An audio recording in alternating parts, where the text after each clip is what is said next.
السلام عليكم ورحمة الله وبركاته.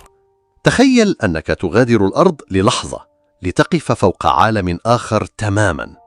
هنا حيث الجاذبية هي الحاكم الأكبر، هي التي تقرر كم ستعلو في السماء وكم ستسقط سريعا إلى الأسفل. على الأرض نحن معتادون، نقفز مترا واحدا فنعود إلى حضن الكوكب الأزرق بقوة جاذبيته البالغة 9.8. كل شيء مألوف، كل شيء طبيعي. لكن الرحلة تبدأ حين نغادر هذا البيت. على عطارد أصغر كواكب المجموعة ستشعر أن جسدك قد أصبح ريشة في مهب الريح. الجاذبية هناك أضعف بكثير، لا تتجاوز ثلث ما تعرفه على الأرض. قفزة صغيرة منك تتحول إلى وثبة هائلة أكثر من 2.5 متر في الهواء، كأنك فقدت وزنك تماما وكأنك قادر على الطيران. ثم تضع قدمك على الزهرة، توأم الأرض الغامض. هنا تشعر أن الأمور مألوفة من جديد، فالجاذبية تكاد تكون شبيهة بما نعرفه. قفزتك تطول قليلا، مجرد 10 سنتيمترات إضافية، لكن الفارق ضئيل، كأن الكوكب يريد أن يخدعك بأنه نسحة أخرى من الأرض. وقبل أن نكمل رحلتنا بين الكواكب، لا تنسى أن تشترك في القناة وتفعل زر الجرس ليصلك كل جديد. وحين تطأ المريخ يبدأ السحر.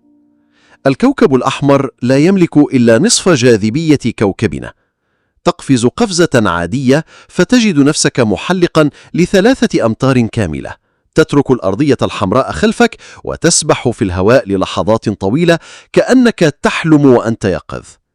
لكن الحلم ينكسر حين تصل إلى المشتري، الملك العظيم. هنا لا مجال للخفة ولا للطيران. الجاذبية تعادل 2.5 جاذبية الأرض، وكل ذرة في جسدك تصبح أثقل مما تحتمل. تحاول أن تقفز فلا ترتفع إلا 20 سنتيمترا قبل أن تهوي مجددا، وكأن الكوكب العملاق يمسك بك بقبضة فولاذية.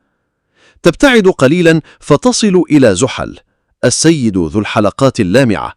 مظهره يثير الرهبة، لكن جاذبيته ليست بالقدر الذي تتوقعه.